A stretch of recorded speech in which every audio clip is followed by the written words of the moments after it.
la siguiente persona que interviene, la organización consideró que aunque estaba en este bloque de 10 minutos, iba a gozar de 15. Es un compañero que ha venido de Francia, del partido de la Unión Populaire Républicaine. Se trata de Vincent Brousseau.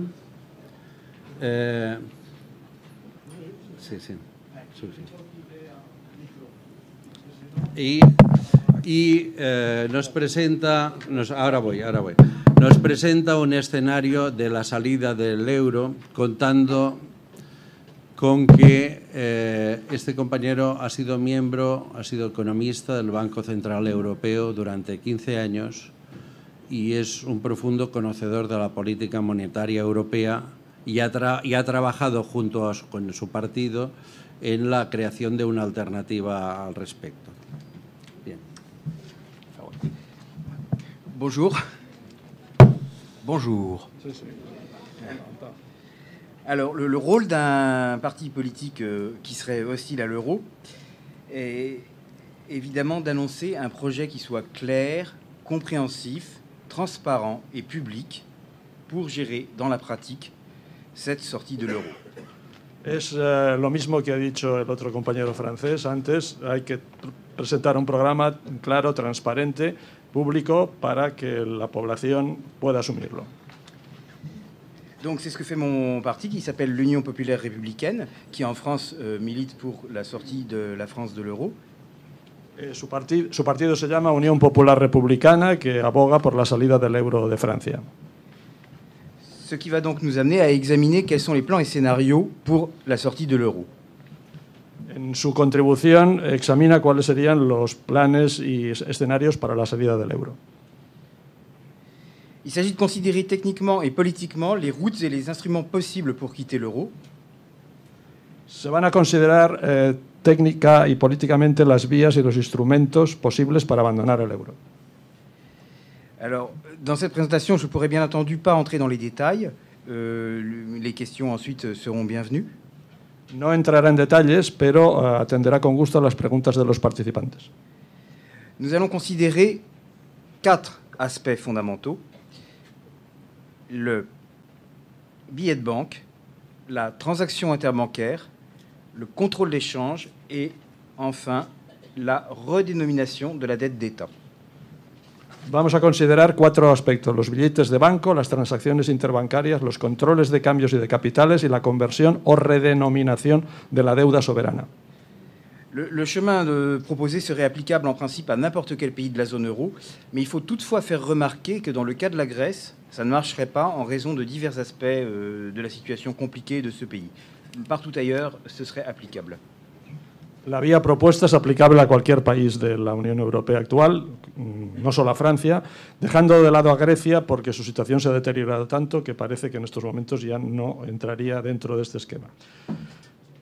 Primer punto, billetes de banco. En el momento de la salida de un país, los billetes en euros dejan de ser de curso legal en ese país. Hay, por tanto, que sustituirlos por billetes en moneda nacional. Ahora bien, podía ser que las planchas hubieran sido destruidas, que no se haya producido una cantidad suficiente de billetes de reserva, aunque esto es poco probable en el caso de los países más ricos, cuyo aparato estatal se halle menos desorganizado que el de Grecia. La solución más simple y más comúnmente imaginada se basa en los ejemplos recientes de liquidación de una unión monetaria, que los ha habido. Marcar los billetes en circulación para invalidarlos como euros y validarlos como billetes de la nueva moneda nacional hasta que se pongan en circulación los primeros billetes nacionales. Es posible aplicar esta solución a condición de respetar una regla muy importante. Hay que marcar únicamente billetes que no estén todavía en circulación, sino depositados como reserva en el Banco Central del país que sale del sistema. En efecto, los euros en circulación se convierten en deuda contraída por el Banco Central con sus homólogos del eurosistema en el momento mismo de la salida. Todo billete, antes, bueno, y ahora implícitamente lleva la leyenda, el Banco de España, del país que sea, pagará al portador la cantidad de tal. Es decir, un billete de banco es un reconocimiento de deuda. Son esos los que constituyen la deuda. Mientras que los billetes que no están en circulación, sino en posesión del Banco Central, eso no ocurre. El error sería, pues, un error astronómicamente caro, marcar también esos billetes, marcar también los billetes circulantes, solo los que están en depósito en el banco. ¿Pero serán suficientes los depósitos del Banco Central? Sí, pues se trata tan solo, en definitiva, de cebar la bomba para sacar agua. Los bancos comerciales del país que sale del sistema, que están sometidos a la autoridad del Estado, por mucho que les guste hacer creer lo contrario, recibirán la orden de remitir al Banco Central los billetes que pasen por sus manos, y el Banco Central los marcará. De manera que las cosas irán bastante deprisa y la cantidad de billetes que podrán marcarse no será un problema. Dejemos claro que el Banco Central se deshace de su deuda frente a sus homólogos, el resto del sistema bancario europeo, en el momento en que retira el billete de la circulación. Entonces se libera de la deuda, no en el momento en que decide devolvérselo a aquellos otros bancos. Y no tiene por qué devolverlo, pues un billete de euro que el Banco Central guarda en depósito deja de ser dinero, es decir, no cuenta como parte de la masa monetaria. Por consiguiente, al reabsorber los billetes denominados en euros, reduce en la misma medida su deuda. Esto viene a ser el componente en billetes de lo que se llama la prima de salida, sin perder por ello la posibilidad de reutilizar esos mismos billetes depositados, una vez marcados, como billetes provisionales de la nueva moneda. Segundo, transacciones interbancarias. Target 2 es un sistema informático que incluye componentes nacionales. Es posible, por tanto, desconectar el país X de Target 2 sin dejar de utilizar dicho sistema para la realización de pagos en el interior del país. Basta con bloquear los pagos transfronterizos. Al convertirse la moneda del país X en una moneda distinta del euro residual en el momento de la salida, se plantea la cuestión de las operaciones cambiarias entre la moneda X y dicho euro residual. Antes de la salida, dichas operaciones no existían.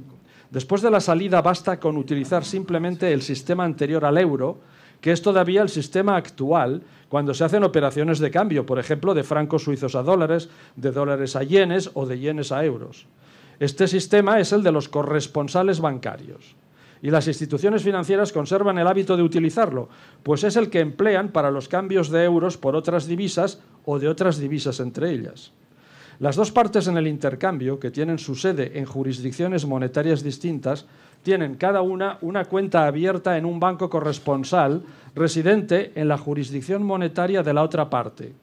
La porción del importe total denominada en la divisa A se liquida mediante transferencia, esto sería mejor con un esquema, pero en fin, mediante transferencia entre la parte que tiene su sede en la zona A y el banco sito en la misma zona que hace las funciones de corresponsal de la parte domiciliada en la otra zona y recíprocamente para el otro caso. Punto 3. Controles de cambios y de los movimientos de capital.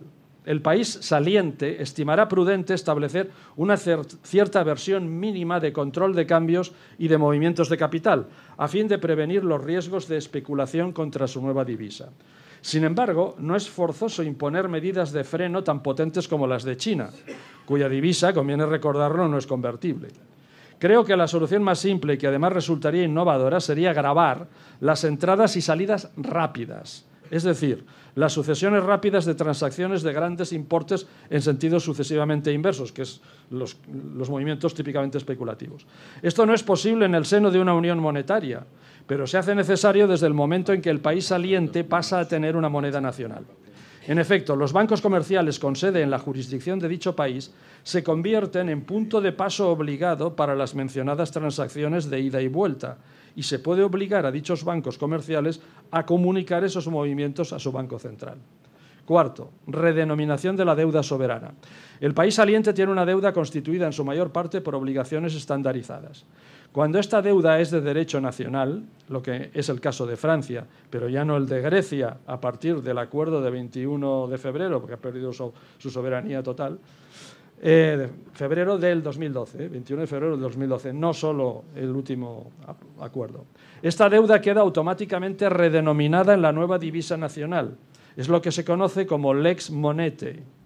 El argumento recurrente de la propaganda pro-euro, según el cual Francia, una vez fuera del euro, quedaría aplastada bajo el peso de su deuda, que seguiría estando en euros, es por consiguiente, una vez más, un argumento falaz.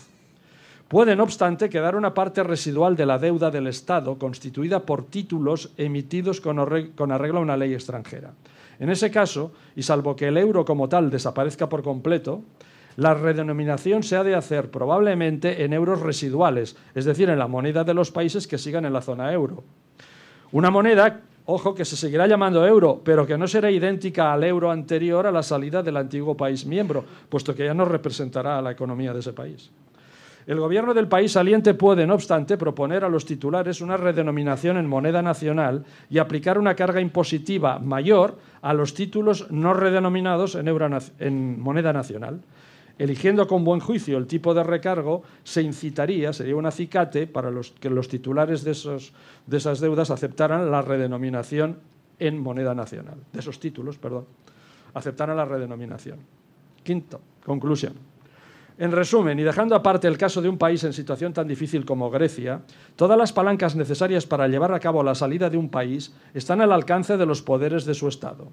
Hay que añadir que el proceso encierra muchas menos incógnitas que el proceso inverso, es decir, la entrada de los primeros países en la zona euro, pues se trata de volver a un estado anterior ya conocido y no de avanzar hacia una situación desconocida.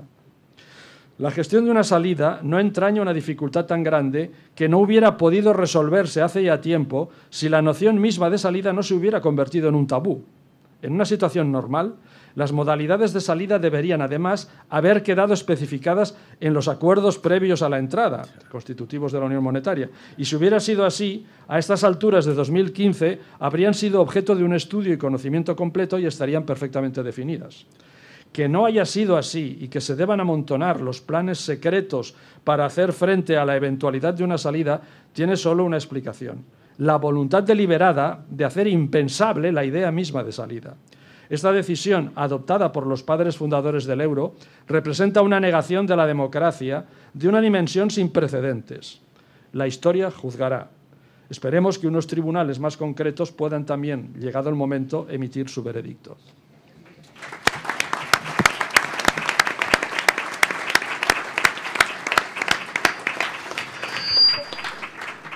Merci bien, Vincent,